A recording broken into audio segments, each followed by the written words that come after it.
The mayor of Detroit is facing a surprising allegation today. A former city employee claiming Coleman A. Young is the father of her 6-year-old son. Good evening, everybody. I'm Jason Hill. Her name is Ann Calvert, and she dropped a bombshell on City Hall today by filing a paternity complaint in Wayne County Circuit Court. We contacted the mayor's office this afternoon for his reaction to the paternity complaint. We weren't able to get through to the mayor, but his press secretary, Robert Berg, told us the mayor has no comment. However, His Honor is expected to attend a dedication ceremony this evening, and he just may have something to say on this matter a little later on. Another major story tonight, a big stamp of approval for plans to combine operations of the Detroit News and the Detroit Free Press. The U.S. Court of Appeals today upholding the joint operating agreement between the Detroit News and the Detroit Free Press. In a 2-1 decision, the 3-judge panel ruled the News and Free Press should be allowed to go ahead with their plans to merge business operations. The ruling could save the Free Press from a threatened shutdown.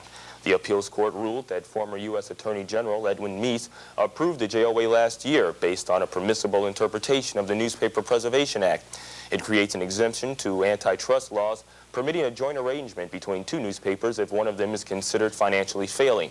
The court ruled it was up to Mr. Meese to decide if the Free Press could be considered failing, and he did not act unreasonably by doing so. His decision, the court says, was not arbitrary or an abuse of discretion. As opponents of the JOA have charged, under the joint operating agreement, the News and Free Press would merge business sides of their operation, including circulation, production, and advertising departments. Overall management of those functions would fall under the Detroit Newspaper Agency. News gathering and editorial departments of the 2 papers would remain separate, except on weekends, when there would be a joint edition published under both mastheads. Of course, one big question remains, and that's whether Michigan Citizens for an Independent Press appeals today's ruling to the U.S. Supreme Court. A former quarterback congressman and presidential candidate Jack Kemp interviewed for a new job today, Secretary of Housing and Urban Development.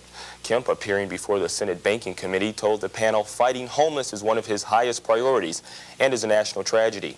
During the confirmation hearing, a group of protesters disrupted the proceedings with noisemakers. They were taken out in handcuffs. Kemp saying he wished the group had stayed to listen to his ideas. A federal court judge in Virginia has sentenced political extremist Lyndon LaRouche to 15 years in prison. The former presidential candidate received a sentence for trying to defraud the IRS and for deliberately failing to repay more than $30 million in loans from his supporters. The 66-year-old LaRouche claims he is the innocent victim of a frame-up by Soviet sympathizers in the state and justice departments. 6 of LaRouche's aides also received fines and prison terms. Police in Washington, D.C. have 1 suspect in custody and are searching for another in connection with a random shooting at a high school. As we reported, classes were letting out at Woodrow Wilson High School yesterday when a gunman started firing randomly at students. 3 were shot in the leg, a 4th was shot in the lip. The gunman and his accomplice were not students at the school. Police say the pair argued earlier that day with students in the cafeteria. They decided to settle the dispute with a fight after school. The students were apparently on their way to meet for the fight when the gunman surprised them and started firing. The youth in custody is charged with 4 counts of assault with intent to kill. The FAA is ordering more frequent inspections of Boeing 737s after realizing some cracked bolts caused one of the jets to lose an engine last week. As we reported, a Piedmont jet lost its right engine shortly after takeoff from Chicago's O'Hare Airport last Friday. The pilot landed the jet safely and no one was injured. Investigators have determined one of the bolts holding the engine to the wing deteriorated, causing the other 2 remaining bolts to fracture. The FAA is requiring the jets to undergo inspections twice as often. More than 400 jets are expected to be affected by the order. A lump of ice may have caused another Boeing 737 jet to crash in England this month, killing 46 people. As we reported, the British Midland Airways jet crashed near Kegworth, England, while trying to make an emergency landing. The Times of London reports investigators are working on 2 theories about the cause of the disaster. They suspect a chunk of ice or some other object may have smashed the main fan of one of the engines. The other suspected cause is that the blades on the fan just wore out. Tests are being conducted on the blades, but the investigation is being held up because many of them are still missing. The last time they met, the Pistons walked away with their heads held low, but Isaiah and company will be out for revenge tonight against the division-leading Cleveland Cavaliers. Steve Gargiulo with the latest sports, next on 7's Action News, 11 p.m. A life or death search for an elusive snake in Green River, Wyoming turned out to be a wild goose chase. Police mounted the search after a teenager was bitten on the lip by a snake. 19-year-old Eric Johnson told police he found the snake while on a walk, and when he picked it up, the snake bit him. The truth came out when police told Johnson he would die unless they could find out what kind of snake attacked him. That's when Johnson admitted he was bitten on the lip when he kissed a friend's pet rattlesnake goodnight. Johnson is recovering, and police say the case is now closed. That's Channel 7's 11 o'clock Action News. I'm Jason Hill. Have a good evening. What could be more natural than picking an apple off of a tree? It's kind of hard to believe that a chemical controversy is changing all of that. Every year, 1/3 of the world's crops are destroyed by pests. In the United States, that's a cost of $20 billion. Preventing this loss has resulted in the use of synthetic poisons known as pesticides. The debate today is whether these chemicals are now endangering the public.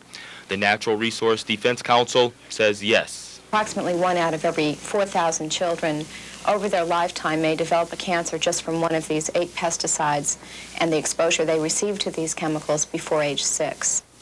Inorganic chemicals such as lead arsenic were among the first pesticides used. After World War II, organic chemicals such as DDT started to surface because of its wartime success against disease-carrying pests. The chemical of major concern today is diminazide, trade name Alar. Its alleged presence in the apple industry has consumers on edge. I'm very concerned about it. I saw a segment on 60 Minutes recently, and the Alar situation was brought up with apples, and my son, as a toddler, has been eating apple products for years. Who's caught in the middle of this controversy? Produce brokers like Sal Cimitero, who is forced to raise prices on his other fruits and vegetables to compensate for the loss in apple sales. If it continues, it would have an effect financially on everyone. Like ourselves, we're a brokerage in the business.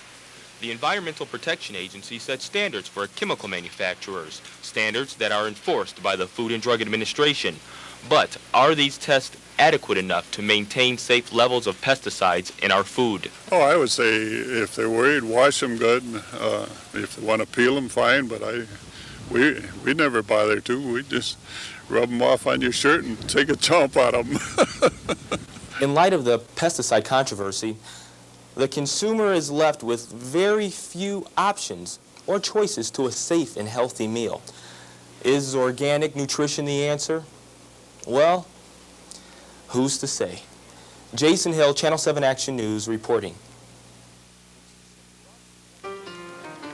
Throughout the 20th century, there have been many champions of the canvas ring, but one of the first and best was a heavyweight gladiator named Jack Johnson. He was a proud man. He was arrogant, flamboyant, and boy was he good. He was the Muhammad Ali of his day, and from 1908 until 1915, Johnson was the fighter no one could beat. He survived 120 professional fights with only 7 losses. In the mid-20s, the crown was worn by Jack Dempsey, but the 30s belonged to Joe Louis, a handsome Golden Gloves champion from Detroit. His nickname, the Brown Bomber, speaks for itself. Will devastate challengers as quickly as they can climb to the top of the heavyweight ladder. The Brown Bomber's dynamite punches will thrill audiences and scramble all opposition for a record 25 world heavyweight title defenses. Joe Louis becomes a legend in his own time, adored by fight fans throughout the world, respected and feared by all heavyweight challengers, and eventually, after his retirement, revered in boxing's Hall of Fame as the greatest heavyweight champion of all time. Joe Louis grew up in Detroit, and it was here in the streets where he learned some of his boxing skills. During his 12-year reign as heavyweight champion of the world, he inspired a generation of boxing greats. The 60s, 70s, and 80s have matched the 40s and 50s with names like Ali, Hagler, Spinks, Leonard, Hearns, and Tyson. Oh, it's just a matter of time here. That's not shot. That's not that photo shot. Detroit has been the starting point for many boxing champions.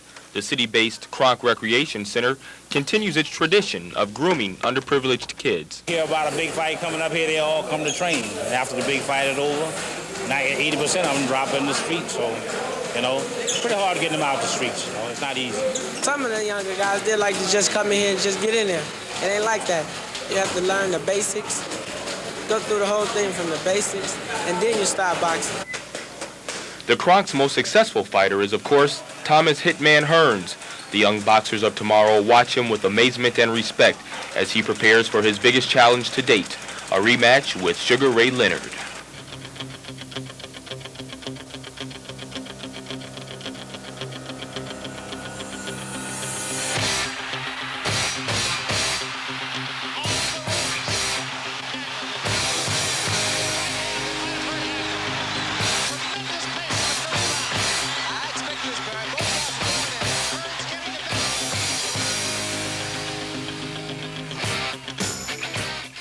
Will the upcoming war between Sugar Ray Leonard and Thomas Hitman Hearns be the richest and most exciting prize fight in history? Well, only time will tell. But one thing is certain, and that's if the Hitman wins, it could make him the boxing legend from Detroit that Joe Louis has been for so many years. Jason Hill, Channel 7 Action News, reporting.